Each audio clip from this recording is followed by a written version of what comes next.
안녕하세요. 글로벌 오토너스 최영석입니다. 오늘은 시트로엥 C4 칵투스를 시승하기 위해서 나왔습니다.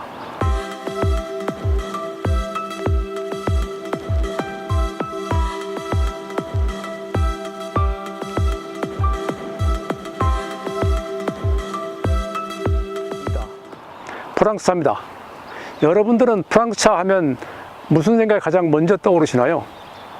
저는 실용성 우선의 차, 그리고 핸들링 우선의 차, 더불어서 3리터 이상의 배기량 차가 없다, 이런 생각이 먼저 떠오릅니다. 저는 프랑스 자동차 회사들의 경영진들, 엔지니어들한테 가끔씩 질문합니다. 세계 시장을 위해서 대배기량 차를 만들지 않느냐라고 질문을 했대, 그때마다 그들의 답은 당신은 이 이상 차가 필요 있다 생각하는가 하고 오히려 반문합니다. 문화적인 차이입니다. 프랑스 사람들은 차 한 대로 모든 걸 다 해결해야 하는 만능의 개념이 들어갑니다. 그래서 우리보다는 자동 변속기도 거의 없고요. 지금 프랑스 차 중에서 자동 변속기 비율이 10% 안팎입니다. 거의 대부분 수동으로 갑니다. 그래서 프랑스 차를 타는 그런 문화하고 세계적인 문화하고는 좀 떨어져서 20세기 말부로 규모의 경제를 추구하지 못해서 세계 시장에서 경쟁력이 떨어졌습니다. 그런 프랑스차가 최근에 빠른 속도로 변하고 있습니다. 올해 시트로엥 탄생 100주년 해입니다. 이 차는요, 작년에 부분 변경 모델을 했었는데 그때 디자인을 일부 바꿨었는데 올 초에 다시 엔진을 바꾸고 변속기를 바꿨습니다. 시장의 요구에 그렇게 빨리 대응한다, 그런 뜻이겠죠. 그러면 디자인부터 하나하나 C4 칵투스의 특성을 한번 짚어볼까요? 오늘날 자동차 회사들의 스타일링 디자인은 사실은 세계화되고 있습니다. 좋게 표현한 거고요. 나쁘게 표현하면요, 개성이 많이 줄어들고 있습니다. 전 세계 모든 시장에서 먹혀야 한다는 것 때문에 보편타당한 그런 스타일링 디자인을 하고 있습니다. 그래서 우리가 자동차를 고를 때 디자인은 이제는 더 이상 선택의 기준이 되지 못하는 경우가 많습니다. 그래서 자동차 회사에서 내세우는 게 얼굴 만들기입니다. 앞부분의 디자인을 어떻게 하느냐에 따라서 소비자들이 선택을 하느냐 마느냐 좌우된다는 것이죠. 한 설문조사에 따르면 65%가량이 차 전면을 보고 선택하는데 영향을 미쳤다라는 응답이 있었답니다. 시트로엥의 얼굴은 사실은 이 약간 꺾어진 부분, 더블 쉐브론이라고 그러죠. 이것이 중심을 잡고 있긴 합니다. 하지만 독일차에 비해서 상대적으로 강한 인상은 아닙니다. 근데 C4 칵투스는 최근에 시트로엥의 패밀리룩, 전체 모델이 같은 얼굴을 한다는 뜻이죠. 그런 것을 따라서 이 크롬 도금 라인을 길게 좌우로 뻗어서 이걸 선으로 만들어 중심을 잡고 있습니다. 이렇게 만들어 놓으면 차가 더 넓어 보입니다. 그 아래쪽에서는 라디에이터 그릴이 있는데 여기는 물론 공기가 들어가고 이 냉각시키는 역할은 가장 중요한 것이긴 하지만 사실은 디자인으로서 굉장히 중요한 소구입니다. C4 칵투스는 사각형으로 하면서 라운드와 둥그렇게 처리해서 부드러운 이미지를 만드는데 더 힘을 쏟고 있습니다. 아래쪽에서는 이게 에어 스커트가 있고 이 에어 범프가 있고 여러 가지 모양의 에어 로켓가 들어가 있지만 사실 그게 강조되어 보진 않죠. 트림에 따라서는 이 안개등 부위를 빨간색으로 처리해서 액센트를 주는 경우도 있지만 이 차는 그대로 검정색 수지로 되어 있습니다.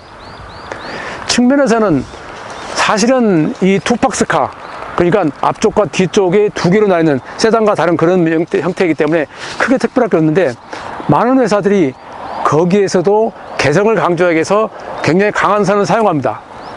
시트로엥 C4 칵투스는 여기에 선이 없습니다. 캐릭터 라인이 없습니다.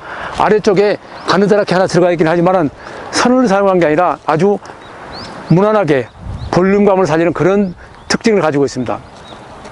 근데 여기서 A필러 각도가 사실은 이 SUV보다는 세단 쪽에 가깝게 좀 더 뉘어져 있죠. 이런 점 때문에 크로스오버라고 합니다. 크로스오버는 세단과 SUV를 섞어놓은 차를 말하는 거죠. 그런데 이렇게 눕혀놓으면은 공기저항 계수에 좋은데 우리가 흔히 잘못 알고 있는 게 공기저항 계수가 가끔 자동차 시승기에 보면 CD치가 0.28, 0.30, 그거 하나만 되질 않습니다. 전면 투영 면적까지 같이 종합해서 계산을 해야 되기 때문에 CD치가 낮다고 무작정 공기 저항 계수가 높은 건 아닙니다. 그럼에도 불구하고 자동차는 바람과의 싸움입니다. 그래서 에어로다이나믹이 굉장히 중요한 요소가 되는 거죠. 그런 면에서 이 각도 하나도 상당히 중요한 요소가 되고 있는 겁니다. 그리고 이 차는 차체하고 필러의 각이 색깔이 비슷해서 별로 표시가 나지 않지만은 하얀색이나 붉은색 차를 채택하게 되면은 이 B필러를, A필러를 검정색으로 처리해서 지붕 부분이 약간 떠있는, 흔히 말하는 플로팅 루프를 만드는 그런 특징을 가지고 있습니다. 여기서 제가 하나 좀 말씀드리고 싶은 것은, 지금은 많이 줄어들었지만은 과거에는 자동차를 저는 처음 탈 때 가장 먼저 했던 행동이 문짝을 열었다 닫아보는 거였습니다. 이 문짝을 열었다 닫았을 때 소리가 텅 하고 나면은, 가볍게 나면은 그 차의 차체 강성이 좋지 않다는 것을 가장 먼저 알 수 있는 그런 부분입니다.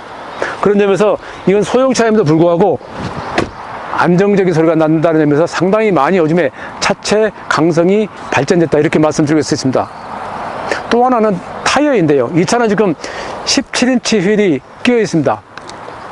자동차 디자이너들은 어떤 차를 만들든지 큰 타이어를 끼우고 싶어 합니다. 그래야 차가 좀 당당해지기 때문이죠. 사실 이 차도 기본 베이스는 16인치입니다. 근데 여기다 17인치 끼웠어요. 그 18인치까지도 이 힐 하우스를 보면 들어갈 수 있는 공간이 만들어집니다. 휠이 사실 아무것도 아닌 것 같은데 굉장히 중요한 역할을 하는데, 휠 사이즈가 커지면은 연비가 나빠집니다. 휠 사이즈가 작아지면은 그립력이 떨어집니다. 어느 쪽을 선택하느냐? 그건 소비자가 생각하기 나름입니다. 어쨌든 전체적으로 앞뒤 측면에서 봤을 때 시트로행 C4 kaktus는 도드라진 선이나 강한 캐릭터 라인보다는 부드러움으로, 라운드화됨으로 해서 전체적인 성격을 잡아가고 있는 그런 것을 보입니다. 자, 세단이든 SUV든 크로스오버든 차 뒤쪽은 뒤에 따라오는 차가 봤을 때 안정적인 이미지를 갖는 것을 원칙으로 했었습니다. 근데 그게 많이 변했습니다. 요즘은 많은 차들이 이 부분에 선들을 많이 집어넣고 있죠. 좀 복잡해 보입니다. 그런데 C4 kaktus는 보시다시피 간결합니다. 대신 이 헤드램프를 라운드화해서 앞쪽에 테일램프를 라운드화해서 앞쪽에 헤드램프와 같이 유기적으로 어울리게 했습니다. 대신 하나 더 중요한 것은 이 분야의 넓이인데요. 이 넓이에 따라서 운전석에 앉아서 룸미러를 통해서 뒤쪽을 보는데 시야가 좌우됩니다. 그런 면에서 이런 차는 상당히 이점을 가지고 있죠. 완전히 쿠페라이크에 숲혀지는 그런 차보다는 훨씬 후방 시야가 보장된다는 그런 얘기입니다. 그런데 여기서 우리가 하나 짚고 넘어갈 것은 트렁크인데요. 이 트렁크 도어를 열면, 이건 지금 수동입니다. 트렁크 도어를 열었을 때 짐을 싣고 내리기 편리해야 되기 때문에 이 분야, 이 부분이 대부분 좀 낮게 설정하는 게 있고요, 높게 설정하는 경우인데, 이것은 엔진의 성격에 차이도 있지만 이 차체에 따라서 그 어떻게 설정하느냐 달라질 수가 있습니다. 이 차는 지금 약간 높게 되어 있어요. 그리고 플로어가 깊게 들어가 있습니다. 그러니까 작은 차체에 비해서 적재 용량을 더 키우기 위해서 이렇게 하지 않았나 생각이 들긴 합니다. 그럼에도 불구하고 이 키가 작은 사람이라 무거운 짐을 들어 올릴 때는 약간 불리함이 있다고 할 수 있겠습니다. 또 오늘날 그 많은 이 자동으로 차체에서 작은 소형차인 만큼 자동으로 닫는 그런 기능이 없는 것은 어쩔 수 없는 핸디캡입니다. 자, 저는 지금 C4 kaktus의 운전석에 앉아 있습니다. 가장 먼저 눈에 띄는 게 시트의 재질입니다. 오늘날 우리나라에 차 팔리는 차는 국산차, 수입차, 거의 대부분 합성 가죽 아니면 천연 가죽이죠.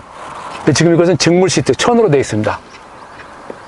근데 이 직물 시트가 기본적으로 나쁘냐 좋냐 하는 것은 소비자에 따라 다르겠지만, 우리는 어떻게 보면 너무 고급적으로만 치우쳐 오지 않았나 그런 생각이 듭니다. 문제는 시트를 설계할 때 기본 사고방식 철학이 뭐냐 하는 것을 우리는 알아둘 필요가 있습니다. 유럽 차들은 시트 설계의 기본 조건은 혈액순환입니다. 그러니까 시트에 앉았을 때 딱딱하면은 우리가 하체에 혈액순환이 안 되죠. 너무 부드러워도 그게 몸을 괴한 상태에서 장거리 운전하게 되면 혈액순환이 안 됩니다. 피로감이 쌓이게 됩니다. 그러면서 시트에 대해서 굉장히 많이 신경을 쓰는 편인데, 이 C4 kaktus는 처음 나왔을 때는 이 부분의 이 폼이 2mm짜리 얇게 된 상태에서 앉았을 때 약간 단단하다, 딱딱하다는 느낌이 들었었는데, 이번에는 그게 15mm로 늘려서 전체적으로 부드러워졌습니다. 부드러운 게 실제 주행을 했을 때 어떻게 왔냐, 그 다음 문제지만, 일단 앉았을 때는 차가 이 시트의 착좌감이, 앉아있을 때 느낌이 좀 부드럽다 그런 느낌도 받고요.